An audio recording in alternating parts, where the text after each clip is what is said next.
Hey everybody, Josh Sigurdson, World Alternative Media here, and of course we're joined by author and economic analyst here at WAM, John Sneisen, and we've done so many reports on Venezuela that it's mind-numbing. But of course, as the government, as the central planners continue to centrally plan the currency into hyperinflation, as we see the free markets crack down onto the absolute most extreme extent, as we see the totalitarian government rise up, silence any opposition, you see people in bread lines, you see people getting stamps and fingerprints and all that kind of stuff for their food, being able to, or barely being able to eat, people going into zoos, killing the animals to eat them because of starvation, and all these people in the streets. It's important to continue to break down this story as we're watching history unfold, and it is the end goal, it is the end result of these socialist governments, these central planning shitholes. Basically, what we're watching is what is going to play out in other countries as long as they continue the same old tactics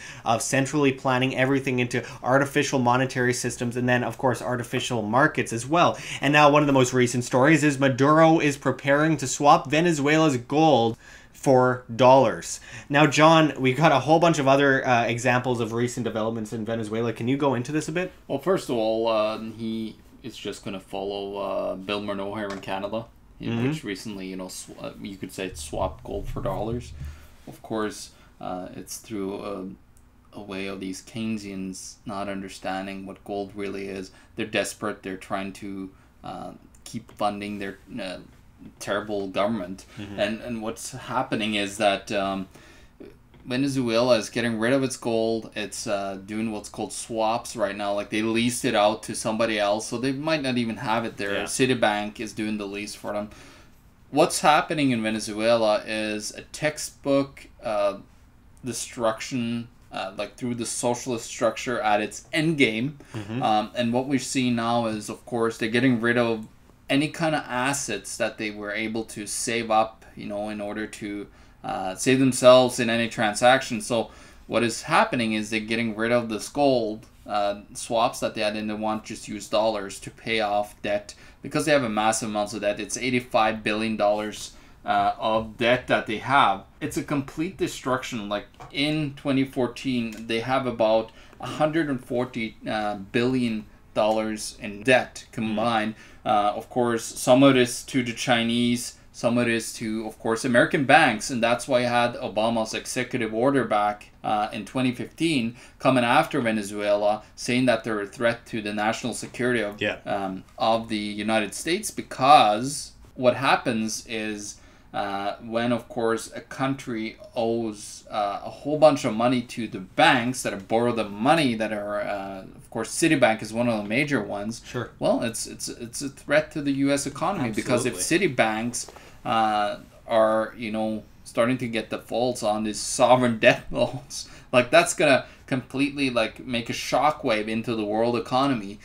What you gotta understand, like, Venezuela is quite a substantial economy because it's such a huge oil producer. Now, of course, Maduro's taking care of or used all this oil revenue to prop up his government, and that's what you saw when the oil revenues went down. I talked about this in my book in 2015, how, this is going to completely collapse because of the destruction of the value of the oil prices versus what they got in revenues. And about 95% of their government is based off of those revenues. Well, it's important to mention that actually recently, this is another developing story, is that Russia has actually put sanctions on their oil due to a debt that Venezuela owes Russia. And of course, this is something that's popping up with a whole bunch of different countries that Venezuela has worked with, vast amounts of debt. And it's insane watching that oil industry go down, considering that everyone was saying just a few years ago, oh, well, they don't have to worry, Venezuela's going to be fine, they got the oil, right? That everything's going to be okay, which is exactly what they're saying in places like Canada and other countries around the world. But go into this a bit further, John. Well, so what's happening currently in Venezuela is that people are getting out of Venezuela. Of course, we had the biggest march and protest over the weekend in Venezuela. There was millions upon millions of people out in Caracas, demonstrating against the totalitarian regime that's rising. An estimated about 11 people dead. So what's happening currently is that people are just running over the border to Colombia. They're starving to death. And they're just fleeing from these deadly clashes. They're afraid of their own country completely collapsing into anarchy. It's not real anarchy. No, of course, but that's what they say to try to fool you into believing that an anarchy is this type of like complete destruction, chaotic, and fighting. aggressive. It has nothing to do with a real anarchy, by the way. Now Venezuela has had this issue for such a long time, Josh, and we're seeing, their exchange rate. They said that it's gone up officially, but the last time I looked at the exchange rate, first time we did it with Bitcoin, it was 1,700 to 1, the exchange rate. But now, currently, as of today, I did it today, it's 4,800 to 1 US dollar. Wow. So it's quite insane how fast that hyperinflation happens. It happens, right away, because what happens is people stop believing in the value of the Bolivar's fuerte, right? Yeah. Or in whatever currency it is, and that's how it loses its value. And of course, all these bankers that have borrowed a ton of money, we got them in China, Russia, as you said, of course, they use their national PDVSA, their oil company, as just a slush fund, just funding themselves, the government. They are on the cusp of complete destruction, and you're seeing basic communism in Venezuela. Well, that's the end. That's the end goal, right? I mean, all socialist empires either fall into dust and become free markets, or they rise up to be communist orders. And that's one of the issues that a lot of people are worried about, because this will just perpetuate the issue that much further. And of course, we have these bread and circuses while the leaders are living in palaces as people drink out of gutters in the streets. And there needs to be an uprising. But also, I mean, like, people are in vast amounts of numbers trying to leave Venezuela, trying to flee Venezuela, but they can't get passports. They're waiting months and months for passports, and they can't even afford paper. That's what they say. They can't afford paper to print them on. But if you pay all this money that no one can actually afford in Venezuela, you will be able to get it a little bit earlier. Though the website which you sign up for that on keeps going down every day. So. Well, Maduro gave money to the Trump inauguration. Not that Trump and him even talked together, but it's an attempt to say, like, listen, don't let us default on our debt. This is a desperate time. We need to save the country. Well, what you're saving is the banks. You're bailing out the banks because they're the ones that made these idiotic loans to this totalitarian leadership in Venezuela. I'm surprised we haven't seen like big time bail-ins happening yet. Well, the thing is, right now they're. We talk about credit rating a couple of times here. Yeah. Well, their credit rating, like you have, Puerto Rico has a credit rating of D, which is default. Like they're done with their debt. They're never going to be able to pay it back. Venezuela has a CCC, which is danger of default. They're not defaulted yet, but we talked about how the United States and most major economies today will never be able to pay back their government debt. So I think we're all going to struggle with this Venezuela issue.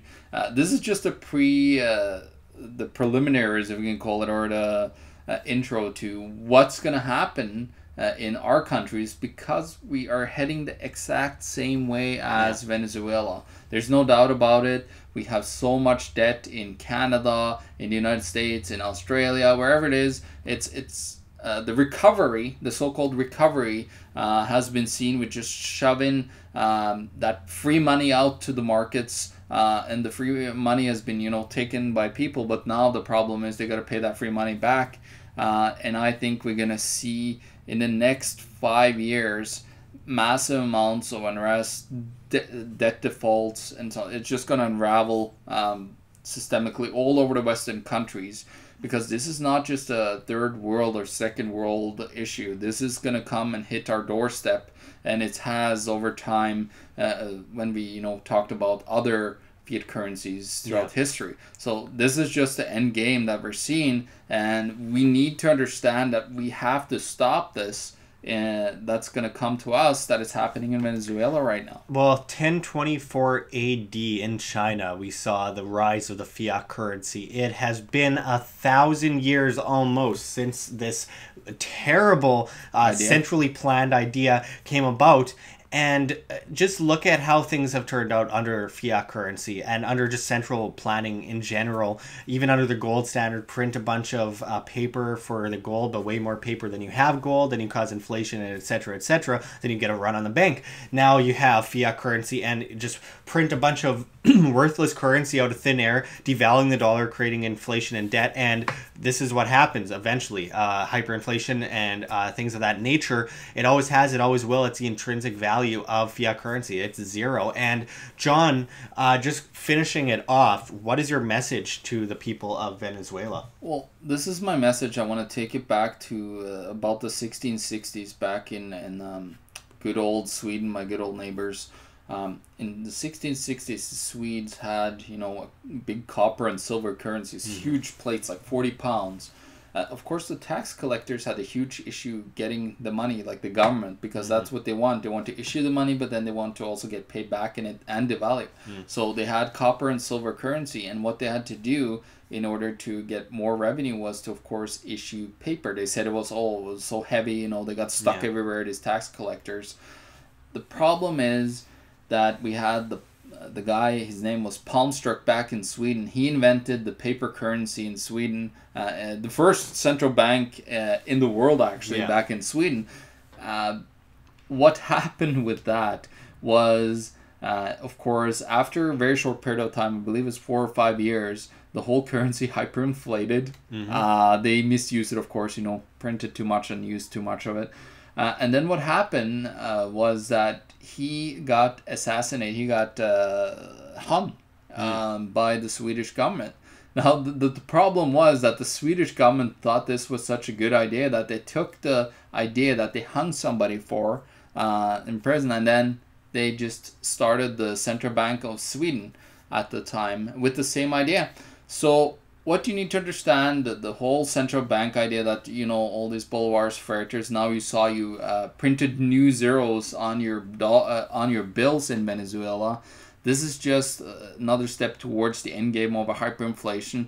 You are never going to be able to fix your currency. It's going to be the severely devalued as it has been, of course, for a lot of people. If you have gold and silver in Venezuela, you're so much better off. There's probably a whole bunch of you that have that, of course, and that was smart. But decentralized cryptocurrency. But the problem was they were stuck with this fiat that was devalued because the government printed it into oblivion, and now you are stuck. So what do you need to do? You need to understand that none of these politicians, neither the opposition side or whoever wants to get into power, is going to have a good solution. You look at what happened in Brazil, for example, or in Argentina. They're in massive problems. They have high inflation, and they're going to continue misusing the power of the fiat currency and print it into oblivion to enrich themselves. So what you need to do, you need to start working together. Me and Josh have talked all about this. Voluntary currencies. Start your alternative currencies. Yeah, competing currencies. Get on the in the black markets. Take charge of your own value of your purchasing power, and go away from the bolivars ferreta, because it's just going to continue to devalue, and it will eviscerate. It will disappear into zero, as Josh said, of course. So, you just need to protect yourself. You need to start working together and understanding that your politicians are not going to fix that problem. Absolutely, and the central planners won't either. No. This constant manipulation, it'll never end. It'll just continue to perpetuate the Hegelian dialectic of problem, reaction, solution, which we talk about so much. And, of course, don't go and hide your... if you can even fit the bolivars in your mattress. I don't think at this point even a whole mattress full is going to get you much, but eventually it's going to be worth nothing. So don't try and just stock up on paper currency. That obviously it's failing. What you need to do is go get out of the centralized just read a little bit of history. Grid. Yeah, read a little bit of history, but just get outside of the centralized system and decentralize yourself. Sound money, preserved value. Things like even Bitcoin and Ethereum and stuff like that, where you can actually preserve your wealth in one way or another as the currency goes down. Because then you might see a lot of people who didn't listen and they're broke after it all comes crashing down, but you will still be able to ensure your own wealth and be able to take care of your family and your friends. One of my recent documentaries that I saw from Venezuela was very interesting. This lady, she quit her office job. She had a good office job.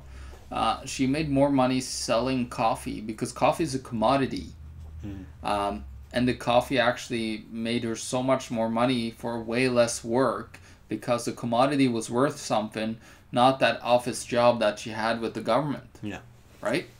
Absolutely. Well, it's just important that people look outside of the centralized grid and look for actual individual liberty and freedom. Just stop trusting government and central planners to make the world better. They always make it worse. Everything they touch turns to crap. So with that, finishing it off, thanks for going into this further, John. And we'll be back at you with much more. Check the links below. GoFundMe, Patreon. We can't do it without you. Any donation is very much appreciated, especially as we are completely demonetized and censored here at World Alternative Media. Also, check our address for Bitcoin in the description in the comments as well as on the screen for you to scan if you please. And, of course, check our link in the description in the comments as well for the Red Pill Expo, where you can see people like G. Edward Griffin, James Corbett, Lord Monckton, Cynthia McKinney, Robert Kiyosaki, Richard Gage. All these incredible names. There's so many people that will be coming out and talking, so you're going to want to be able to check this out. And the 30th of April will be the end of the early bird pricing, so get your tickets now, guys. Yeah, absolutely. You want to get them as cheap as possible, and it'll be in Bozeman, Montana in June. You won't want to miss this. We hope to see you there. But until next time, this is Josh Sigurdson and John Sneisen signing out from World Alternative Media. Find the truth, be the change.